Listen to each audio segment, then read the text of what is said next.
So what is up, guys? Nick here, helping you to master your technology. Welcome back to my iOS 14 beta 1 follow-up. Welcome back to the channel. Thank you very much for your support on the initial beta 1 review. Was on trending, I think it was like number 42, something like that. Still, that's a major accomplishment to get into that section of YouTube. But besides the point, today I want to go ahead and show you and tell you how it's been for me over the past few days. I really buckled down and wanted to use the software and kind of tell you what it's all about. You might be thinking to yourself, should I download beta? Should I start running the public beta this year, or should I just stay on iOS till the fall? And that's really the point of today's video, is to kind of tell you everything I've learned so far. Okay, so I want to begin by talking about, is there any bugs? Well, I've noticed that sometimes the widgets right here aren't showing information. Like if I had the phone locked all night, wake up, open it up, sometimes, you know, some of these widgets just won't appear and then they'll just reappear after a couple of minutes. So the widgets are still in the early development phases, and sometimes they don't show the information they're supposed to show. That's what I've noticed in my experience so far. Also, on iPhone storage, you can see right here that I have used up over 20 gigs just to download the iOS 14. I'm not sure if that's correct. Well, before I downloaded this, it said 42 something on here, around there, somewhere in the 40s. So I'm not sure why iOS 14 is showing that it's taking up a ridiculous amount of space. And since we're in storage, I just want to talk about something I noticed and I do appreciate about 14 is that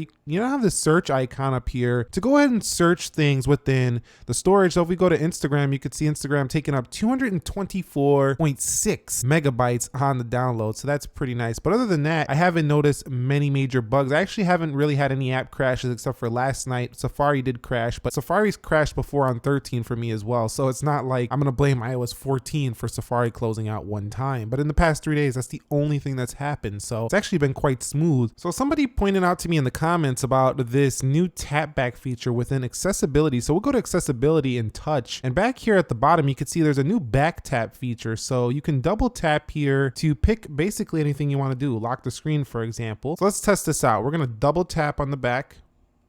And you see it just locked the screen just like it said it was going to do. Now you can also use a triple tap. Let's go ahead and make it for, how about Siri? So let's go ahead and triple tap now. 1, 2, 3.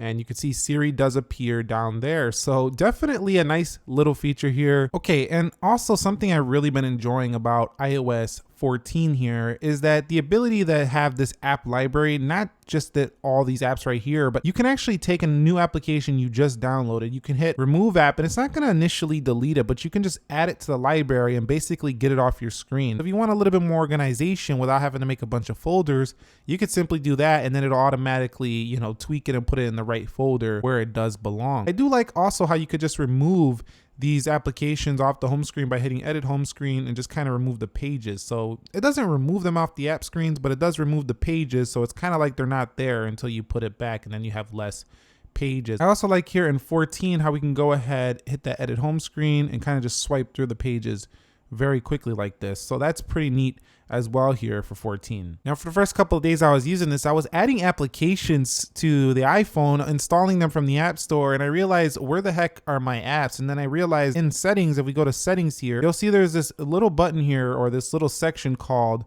home screen. So you can see right there, that's usually in the iPads. Now it's here on iOS 14.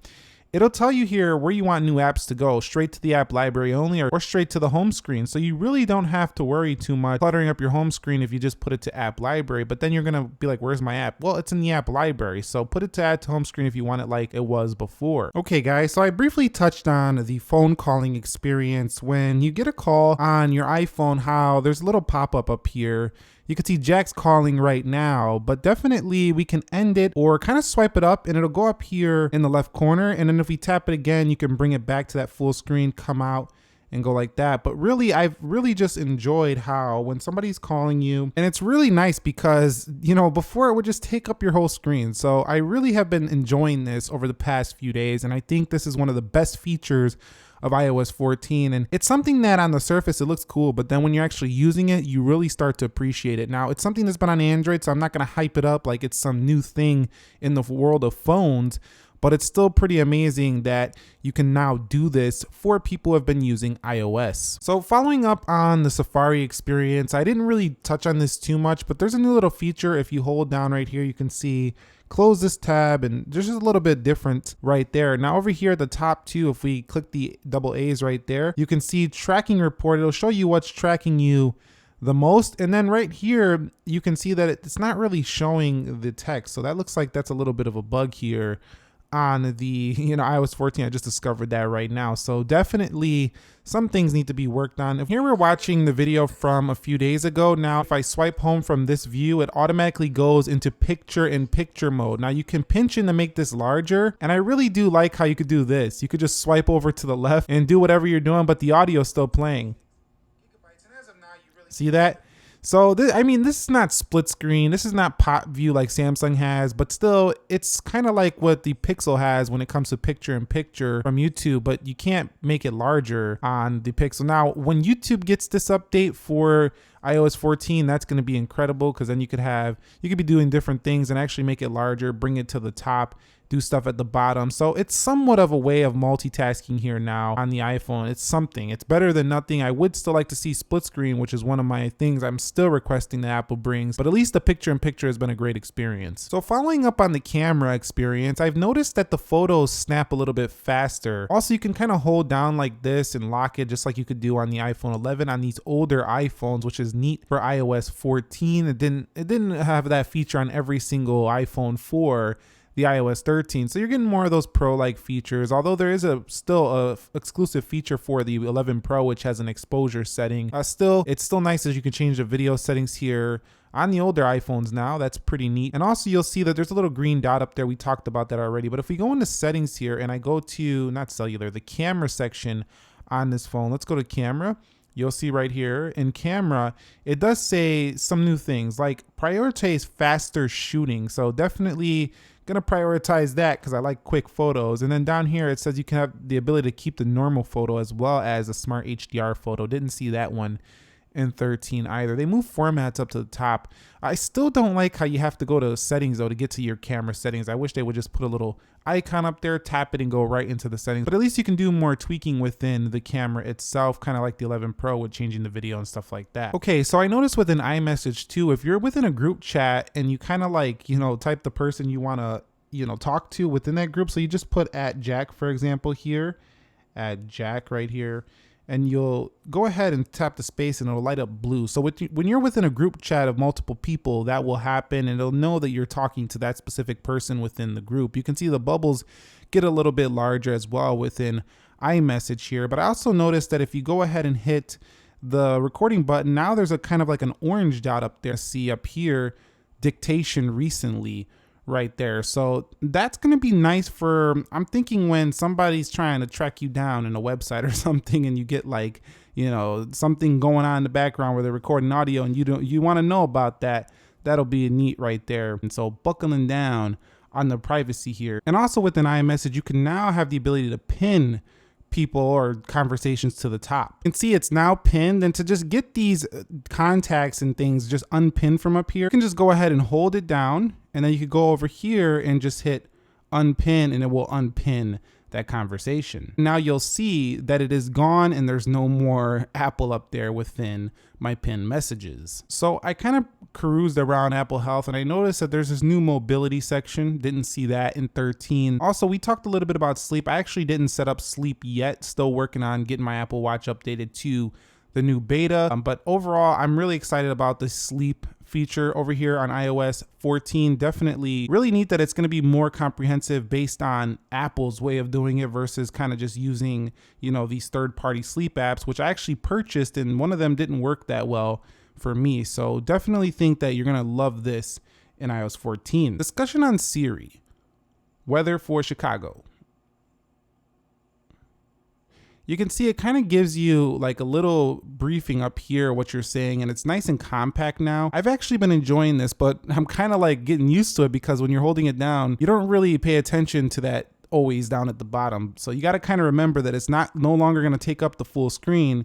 It's more like what it looks like on the Mac now. So it's more compact. So, hey, how's it going? So you can see if it's a smaller text, it'll also just appear at the bottom down here. So it definitely gets out of the way though. A lot of things just getting out of the way here in 14. Now, one thing I'm really liking about this iOS 14 update is the privacy settings. So within tracking, you could see we have the ability to request to track, but also if we go into location services, I notice there's the app clips. By the way, I haven't really used the app clips just yet. That's still a development in progress. We'll be covering that more soon. Before you ask, hey, show the app clips. Go into an app like Best Buy, for example. I can decide if I want Best Buy to know my precise location. In this case, yes, because I want to know where the closest Best Buy is with the closest product. But if you don't trust a certain brand or a certain company or something like that, or you just kind of want to use it as a game and you don't want this game tracking you, you can go ahead and just kind of check that out and get that precise location off of there. So definitely some nice privacy features here to iOS 14. Now, one thing I'm really loving about the iOS 14 is the ability to search emojis. This is something that I talked about Google having an advantage, or Android phones having an advantage for a long time. So if we type something like, how about cars? You can see there's a bunch of cars right there. Or how about phone? You could see phone, there's a bunch of phones right there. So definitely I love this search feature for emojis, because I don't know about you, some people know where all the emojis are, but I'm not the type of person to remember where all the emojis are. Shout outs to you if you're an emoji king or queen, you know where everything is at within the emojis. I don't got much to say about Translate. It's been working pretty well. I used it a couple times just to mess around with it. All I could say is that they're going to be adding more languages, and it's been working just fine. So if I type in just fine, like I just said right there, you'll see right there, it will do a nice translation. So right now, not using that too much. I'm pretty sure there's going to be more languages going forward. So following up on the widgets, I will state that they're not as interactive, or not even interactive at all, compared to Android. So it's kind of just like a big app sitting on your front screen, giving you a little bit of information. The ones that are most useful are like the calendar, you have your screen time, and of course there should be more added as time goes along. But right now you kind of just tap them like a huge application, and then you still got to go into the application. On Android devices, you can kind of swipe through them. I'll show that in my iOS 14 versus other Android comparisons.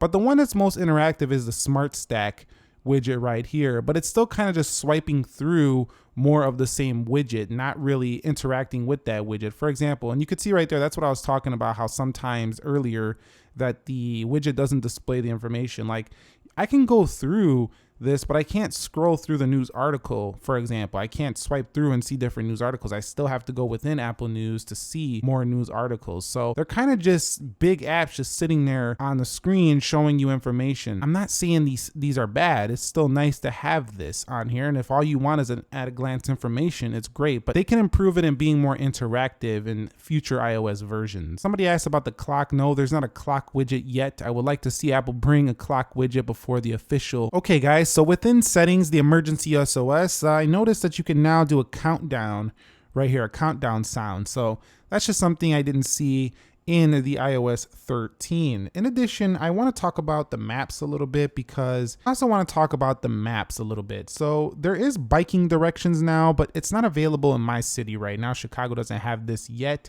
They didn't announce all the cities. So if you're looking forward to that feature, it's not available in all cities, so I'm not able to fully test that yet, but hopefully it will be available in more cities by the official launch. And Apple CarPlay did get enhancements. Go ahead and take a look at this quick video I shot within my car. I do have Apple CarPlay, so I'm going to show you a couple of the things that changed with Apple CarPlay. Nick here. I just quickly wanted to show you the Apple CarPlay for 14. So if we go into settings, you're going to notice that we do have the ability to change the wallpapers here now within iOS 14 on Apple CarPlay for 14. You could see, look at these different wallpapers. Very nice to just give your car a different appearance depending on what your favorite color combo are. And I could just see this expanding. So you can see right here, we do have the older solid colors that usually came with Apple CarPlay. But it's really nice to see that we are getting this addition built right into iOS 14 coming later this year. So if you like red, for example, you can have red here within your Apple CarPlay.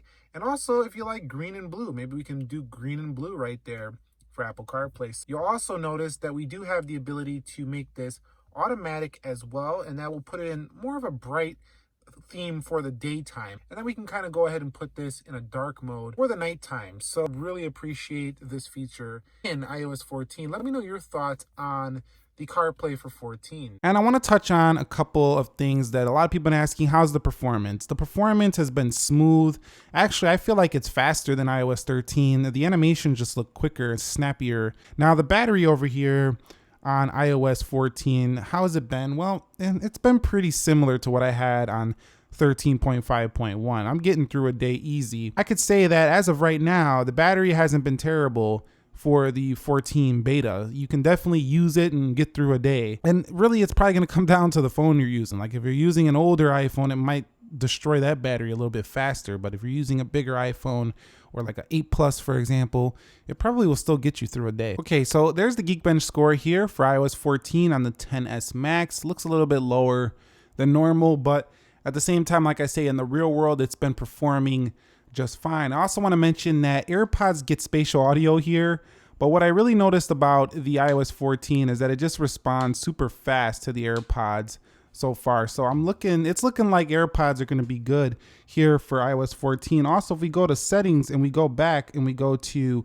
sound and haptics, you'll see that there's ability to reduce loud sounds here within the iOS 14 on your headphones. So that's pretty sweet. I should also mention Apple Music. You can see the background of what you're listening to kind of lights up in a different color. Pretty nice there. Talked about the wallpapers in the initial beta. You can see those 3 up there. I do really want to see a few more. I feel like Apple always gives us too little amount of wallpapers. I think it'd be nice to still see a clear all button down here or somewhere on iOS. It would be nice to see that. So we can go on and on all day. There's so many new changes to the 14, but I just want to give you my overall follow-up and general conclusion. A lot of people are wondering, should I run it?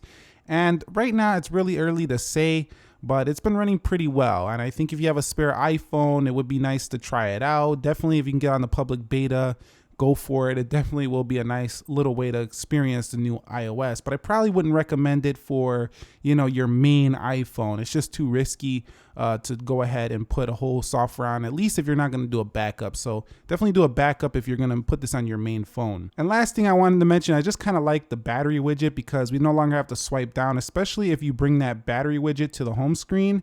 You'll no longer have to swipe down to see your battery percentage like before. And I know it's not the cleanest solution. I'd still like to see the percentage within the battery bar or something like that, but at least it's there on the home screen now. But yeah, after a few days, iOS 14, definitely liking it. Yes, a lot of people are saying it's more like Android than ever before.